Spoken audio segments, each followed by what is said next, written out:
लोकसभा से संबंधित एमसीक्यू हैं। यदि राष्ट्रपति की यह राय है कि लोकसभा में आंग्ल भारतीय समुदाय का प्रतिनिधित्व पर्याप्त नहीं है, तो वह लोकसभा में उस समुदाय के कितने अनाधिक सदस्यों का नाम निर्देशित कर सकता है? मात्र 2 का।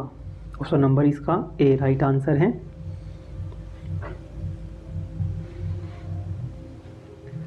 तो राष्ट्रपति लोकसभा में आंग्ल भारतीय समुदाय के 2 सदस्यों को मनोनीत करता है। वहीं राष्ट्रपति, अगर हम राज्यसभा की बात करें तो राज्यसभा में यह 12 सदस्यों को मनोनीत करता है, जो विभिन्न क्षेत्रों में जो है उत्कृष्ट होते हैं।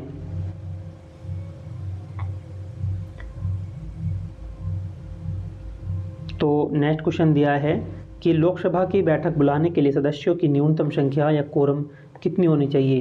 देखिए, लोकसभा की बैठक बुलाने के लिए जो कोलम है वो कितनी होनी चाहिए, वो इसमें दिया गया है। इसका सदन के सदस्यों की कुल संख्या का 1/10। ऑप्शन नंबर इसका सी है। सदन के सदस्यों की कुल संख्या की 1/10 इसमें होनी चाहिए। तो लोकसभा की बैठक आयोजित करने के लिए निर्वाचित सदस्यों की न्यूनतम संख्या अर्थात सदन की कुल संख्या का 10वां हिस्सा होना चाहिए। इसे कोरम कहा जाता है, एक गणपूर्ति। और लोकसभा की कुल सदस्य लगातार 60 दिनों तक अध्यक्ष को सूचित किए बिना अनुपस्थित रहता है तो उसकी सीटें रिक्त घोषित की जा सकती है। नेक्स्ट है कि एक वर्ष में लोकसभा के कितने सत्र होते हैं? एक वर्ष में लोकसभा के 3 सत्र होते हैं। लोकसभा का गठन वैक्स मताधिकार के आधार पर होता है। वैक्स मताधिकार के आधार पर होता है। लोकसभा का गठन प्रत्येक चुनाव के द्वारा चुने गए जनता के प्रतिनिधियों से होता है। लोकसभा संसद का निम्न सदन है।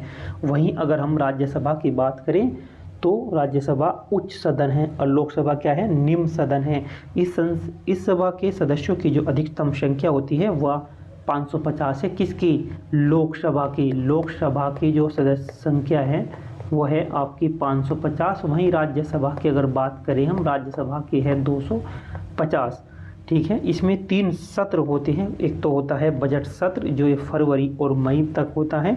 एक होता है मानसून सत्र जो जुलाई अगस्त होता है और शीतकालीन सत्र नवंबर और दिसंबर में होता है। 2019 के लोकसभा आम चुनाव के बाद किस लोकसभा का गठन किया गया था? तो किसका किया गया था? 17वीं लोकसभा का। 2019 के लोकसभा आम चुनाव के बाद 17वीं लोकसभा का गठन किया गया था। स्वतंत्रता के पश्चात प्रथम लोकसभा का गठन जो किया गया था वो 17 अप्रैल 1952 को किया गया था। यानी कि स्वतंत्रता के पश्चात प्रथम लोकसभा का जो गठन किया गया था वो किया गया था 17 अप्रैल 1952 को किया गया था। और इसका पहला सत्र कब हुआ था? इसका पहला सत्र हुआ था 13 मई यानी कि 13 मई 1952 को प्रारंभ हुआ था। और प्रथम लोकसभा अध्यक्ष जो थे वे गणेश मावलंकर थे। गणेश वासुदेव मावलंकर। कौन थे? गणेश वासुदेव मावलंकर जो इसके प्रथम अध्यक्ष थे। किसके? लोकसभा के। नेक्स्ट देखते हैं, भारत के वित्त मंत्री के द्वारा केंद्रीय बजट में जो प्रस्तुत किया करता है वो क्या है? यानी कि लोकसभा में प्रस्तुत किया जाता है। यानी कि भारत के वित्त मंत्री के द्वारा जो केंद्रीय बजट है वो कहाँ प्रस्तुत किया जाता है? लोकसभा में, राज्यसभा में, विधानसभा या भारत के राष्ट्रपति की संयुक्त बैठक में? ये लोकसभा में जो है प्रस्तुत किया जाता है। भारत के वित्त मंत्री के द्वारा, जो वित्त मंत्री है उनके द्वारा केंद्रीय बजट जो होता है वो लोकसभा में ही पेश किया जाता है।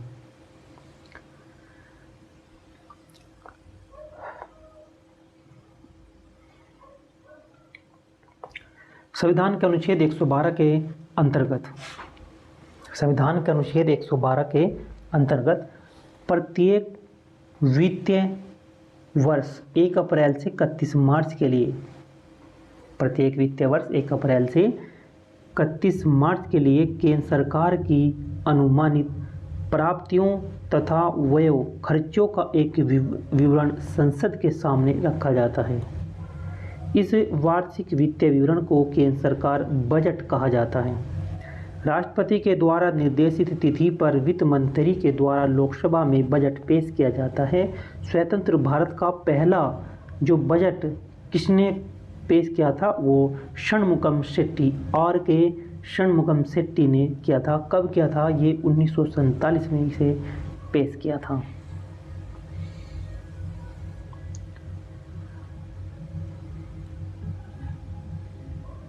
नेक्स्ट देखते हैं, किसी भी विधेयक को धन विधेयक घोषित करने का निर्णय कौन लेता है? किसी भी विधेयक को धन विधेयक घोषित करने का जो निर्णय लेता है वह लोकसभा अध्यक्ष लेता है। कौन लेता है? लोकसभा अध्यक्ष। किसी भी विधेयक को धन विधेयक घोषित करने का जो एक निर्णय लेता है वो लोकसभा का अध्यक्ष लेता है।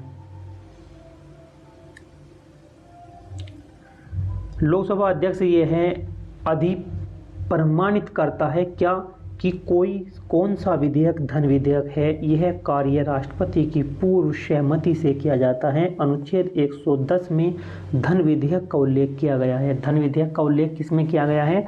धन विधेयक का उल्लेख किया गया है अनुच्छेद 110 में। धन विधेयक केवल लोकसभा में ही प्रस्तावित किया जा सकता है। देखिए ध्यान दीजिए, जो धन विधेयक है केवल लोकसभा में ही ये प्रस्तावित किया जा सकता है। इसके उपरांत राज्यसभा में विचार विमर्श के लिए भेज दिया जाता है। राज्यसभा 14 वर्ष के अंदर इसे स्वीकृति देनी होती है और अपनी राय भी दे सकती है। लोकसभा राज्यसभा की राय सिफारिश मानने के लिए बाध्यकारी नहीं है। ये नोट पॉइंट है कि अगर मतलब लोकसभा राज्यसभा कोई अगर राय या कुछ सिफारिश कर रहा है तो उसके लिए बाध्य नहीं है कि उसकी सलाह या सिफारिश को माने। नेक्स्ट क्वेश्चन है, निम्नलिखित में से कौन यह तय करता है कि कोई विधेयक धन विधेयक है या नहीं? ये करता है लोकसभा का अध्यक्ष। नेक्स्ट है, राज्यसभा लोकसभा द्वारा पारित वित्त विधेयक को कितने दिनों तक विलंबित कर सकती है? 14 दिनों तक जो है विलंबित इसे कर सकती है।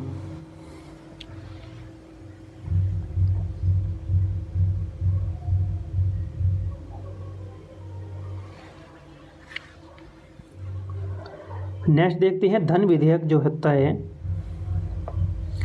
धन विधेयक प्रस्तावित किया जा सकता है कहाँ? केवल और केवल लोकसभा में। धन विधेयक प्रस्तावित किया जा सकता है केवल और केवल लोकसभा में। क्वेश्चन नंबर 471, निम्नलिखित में से किस राज्य की लोकसभा में एक से अधिक सीटें हैं? मेघालय में। निम्नलिखित में से किस राज्य में लोकसभा में एक से अधिक सीटें हैं? सिक्किम, मिजोरम, नागालैंड। ये मेघालय में है। लोकसभा में मेघालय राज्य में सीटों की संख्या मात्र 2 हैं। सिक्किम, नागालैंड तथा मिजोरम राज्यों के लोकसभा में सीटों की संख्या 1 है। ठीक है, मेघालय में जो लोकसभा सीट हैं वो 2 हैं, बाकी सिक्किम में 1 है, मिजोरम में भी 1 है और नागालैंड में भी 1 है। और लोकसभा में सबसे अधिक जो सीटें हैं वो आपके उत्तर प्रदेश में हैं, 80 हैं। तो लोकसभा सीटें जो है सिक्किम में 1 है, मिजोरम में 1 है, नागालैंड में 1 है, लेकिन मेघालय में 2 सीटें हैं और उत्तर प्रदेश में सबसे अधिक है। भारतीय संसद के पहले स्पीकर कौन थे? भारतीय संसद के जो पहले स्पीकर का नाम है वो जीवी मावलंकर है। कौन है? जीवी मावलंकर। भारतीय संसद के पहले स्पीकर कौन थे? जीवी मावलंकर।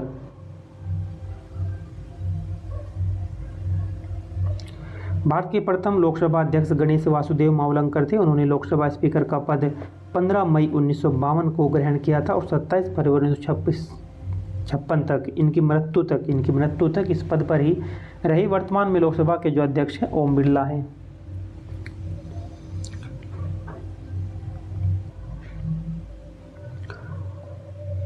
2014 में लोकसभा का जो चुनाव हुआ था वो 16वां चुनाव था 2014 में, और जो ये 19 में हुआ 17वां, और जो ये अब 24 में हुआ था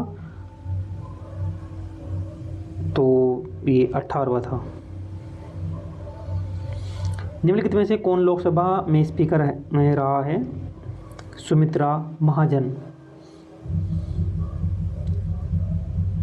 2019 के लिए भारतीय आम चुनाव के लिए आयोजन लोकसभा के गठन के लिए किया गया था। ये 17वीं लोकसभा थी।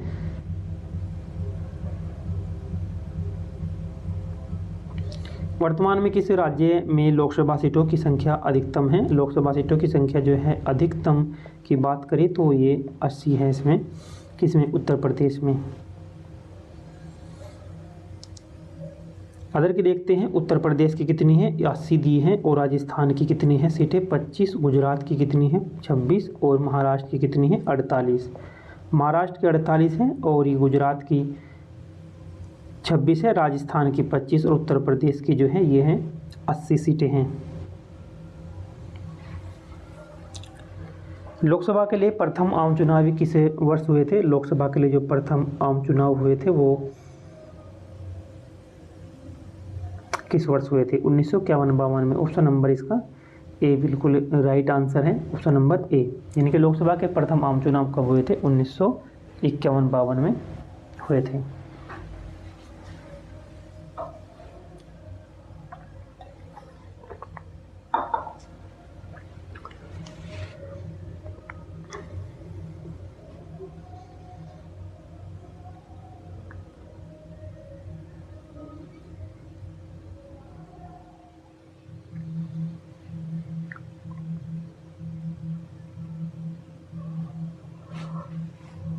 लोकसभा में निर्वाचित सदस्यों की कुल संख्या कितनी होती है? तो कुल सदस्य संख्या जो कितनी होती है लोकसभा में? 543। भारत संविधान के अनुच्छेद 81 में लोकसभा की संरचना को परिभाषित किया गया है। अनुच्छेद कितने में? 81 में। अनुच्छेद 81 में लोकसभा की संरचना को परिभाषित किया गया है, जिसमें 530 सदस्य राज्यों से अनुच्छेद 81 में लोकसभा की संरचना को परिभाषित किया गया है। इसमें कहा गया है कि 530 सदस्य राज्यसभा से और 20 सदस्य संघ राज्य क्षेत्र का प्रतिनिधित्व करते हैं। वर्तमान में लोकसभा में सदस्यों की जो संख्या है वो 545 है, जिसमें 530 तो राज्यों से हैं और 13 जो हैं 13 ये सीटें जो हैं सदस्य संघ और राज्य क्षेत्र, अर्थात लोकसभा में निर्वाचित सदस्यों की कुल संख्या जो है वो 543 है।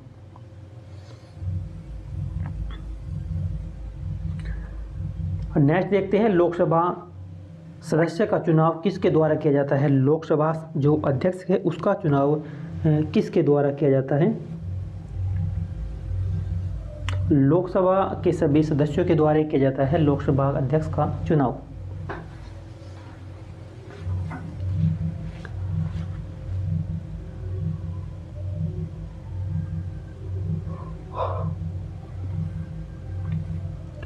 लोकसभा अध्यक्ष का चुनाव लोकसभा के सभी सदस्यों के द्वारा किया जाता है और भारतीय संविधान के अनुसार अध्यक्ष को सदन का सदस्य होना चाहिए। सामान्यतः सत्ताधारी दल के सदस्यों के अध्यक्ष के चुना जाता है। लोकसभा अध्यक्ष सदन के अंदर जो है भारत के संविधान के प्रावधान, लोकसभा की प्रक्रिया और कार्य संचालन नियमों और संसदीय मामलों का अंतिम व्याख्याकार होता है।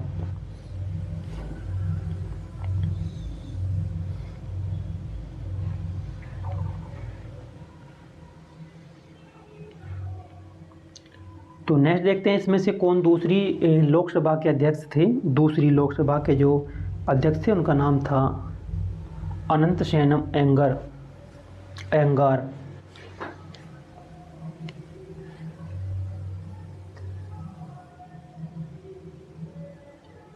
नेक्स्ट है, लोकसभा में उन सदस्यों की कुल संख्या कितनी होती है जिन्हें राज्य के विभिन्न चुनाव क्षेत्रों से सीधे जनता के द्वारा चुना जाता है? सीधे जनता के द्वारा चुना जाता है 530।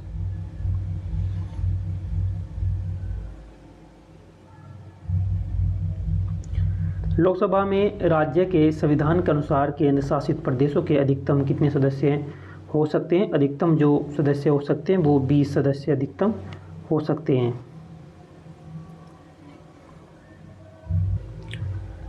लोकसभा की जो अधिकतम संख्या हो सकती है लोकसभा की वो 550 हो सकती है। लोकसभा की जो अधिकतम संख्या है वो 550 तक हो सकती है। 552 हो सकती है। ऑप्शन नंबर इसका ए है।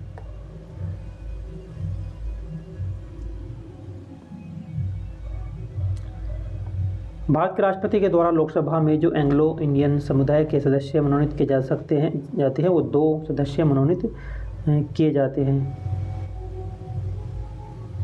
भारत के राष्ट्रपति के द्वारा लोकसभा में एंग्लो इंडियन समुदाय के 2 सदस्य मनोनीत किए जाते हैं, लेकिन वर्तमान में 2 आंग्ल भारतीय समुदाय के सदस्यों को मनोनीत करने की जो व्यवस्था समाप्त 104वां संविधान संशोधन 2019 के द्वारा कर दी गई है।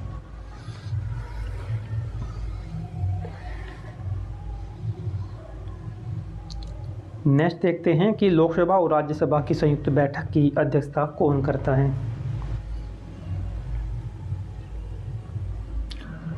लोकसभा और राज्यसभा की संयुक्त बैठक की अध्यक्षता कौन करता है? ये लोकसभा का अध्यक्ष ही करता है। संविधान के अनुच्छेद 108 के अनुसार संसद का संयुक्त सत्र राष्ट्रपति के द्वारा आहूत किया जाता है। कौन से अनुच्छेद के तहत? 108 के। संविधान के अनुच्छेद 108 के अनुसार संसद का संयुक्त सत्र राष्ट्रपति के द्वारा आहूत किया जाता है। अनुच्छेद 118 के भाग 4 के अनुसार इस संयुक्त बैठक की अध्यक्षता लोकसभा अध्यक्ष करता है एवं उसकी अनुपस्थिति लोकसभा उपाध्यक्ष की अनुपस्थिति में राज्यसभा के उपसभापति द्वारा अध्यक्षता की जाती है।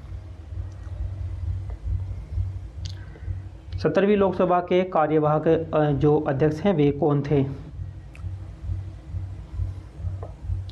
वीरेंद्र कुमार।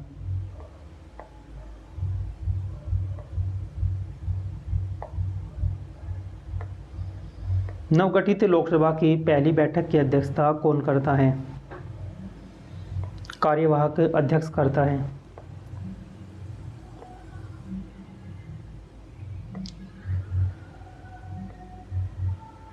लोकसभा की प्रत्येक कार्यवाही की अध्यक्षता स्पीकर के द्वारा की जाती है। नवगठित लोकसभा की पहली बैठक में तत्काल पहले अध्यक्ष का पद रिक्त हो जाता है, इसलिए एक अस्थायी अध्यक्ष जिसे प्रोटेम स्पीकर कहा जाता है को नवनिर्वाचित सदस्यों में से चुना जाता है।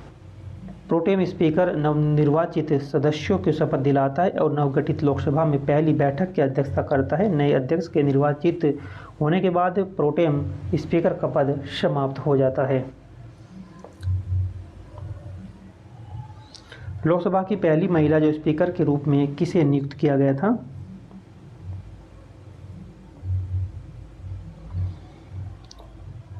मीरा कुमार। लोकसभा की पहली महिला स्पीकर के रूप में किसे नियुक्त किया गया था? मीरा कुमार को।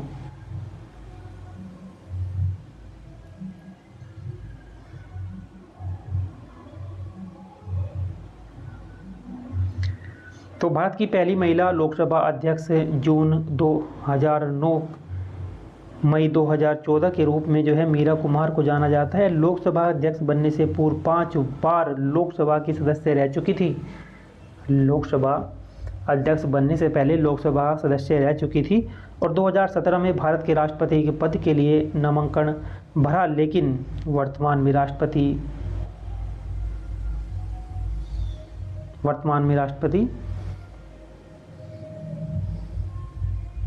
उस टाइम रामनाथ कोविंद से हार गई थी। 17वीं लोकसभा के अध्यक्ष का नाम क्या था? जो 17वीं लोकसभा थी तो उसके नाम क्या था? सुमित्रा महाजन। अब 18वीं लोकसभा है। 17वीं लोकसभा ओम बिरला स्पीकर थे, 16वीं लोकसभा के सुमित्रा महाजन और 15वीं लोकसभा के मीरा कुमार और 14वीं लोकसभा के सोमनाथ चटर्जी। निम्नलिखित में से कौन सा राजनीतिज्ञ कभी भी लोकसभा के सदन का नेता नहीं रहा? निम्नलिखित में से कौन सा राजनीतिज्ञ जो है कभी भी लोकसभा का सदस्य सदन का नेता नहीं रहा? श्री मनमोहन। पूर्व प्रधानमंत्री मनमोहन सिंह कभी भी लोकसभा के सदस्य सदन के नेता नहीं रहे बल्कि राज्यसभा के सदस्य थे, जबकि अटल बिहारी वाजपेयी, प्रणब मुखर्जी तथा नरेंद्र मोदी लोकसभा के सदन के सदस्य चुने जा चुके हैं।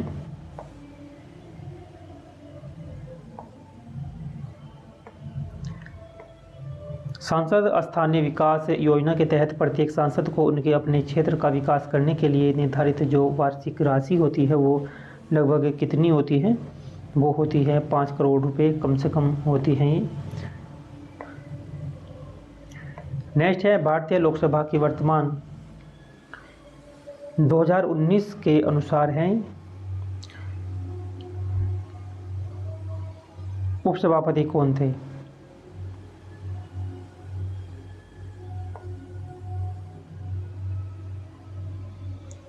एम थन्बिदु रुई,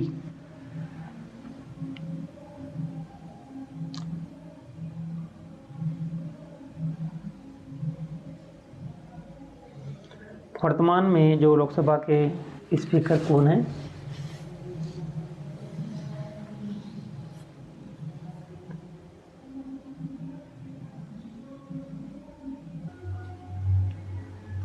तो वर्तमान में लोकसभा के जो स्पीकर हैं वह हैं ओम बिड़ला।